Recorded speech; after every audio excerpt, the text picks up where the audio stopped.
Good morning, everybody.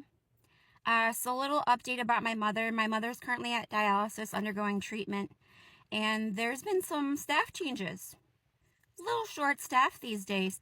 Seems like some people couldn't pass a test after not getting all the training that they should have gotten to actually be working on the floor by themselves and treating people at the dialysis center. A little short staff these days, aren't we? Anyways, the clinical director, well, let's just call her Polly. Polly wants to walk around, and there's temporary employees there, people who my mom will probably never see again at this dialysis center because they're temporaries, and they normally, if they're temporaries, don't like to come back. There's a couple of people that I know that said that they won't be coming back to that place. So long story short, the clinical director, Polly, is walking up to the temporary employees that are just there for the day, the nurses that are coming back from vacation, the patient care techs that are coming back from vacation, and telling them that they need to have a quote-unquote witness whenever they go up to my mother and treat her.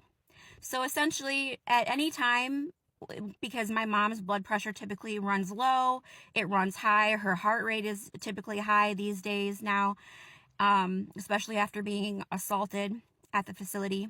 Her blood pressure is all over the place, but she has to be ganged up on at that center because the clinical director is telling people that I guess my mom is a bad person.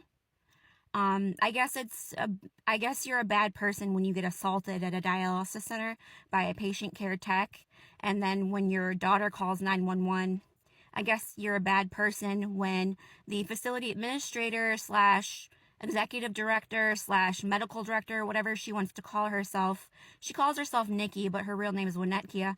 When Winnetka wants to intimidate my mother and basically make fun of her and downplay what had happened to her when Adrena Rose assaulted her and after the police had left, I guess my mom's the bad person because I called 911 and because my mom spoke up about the abuse.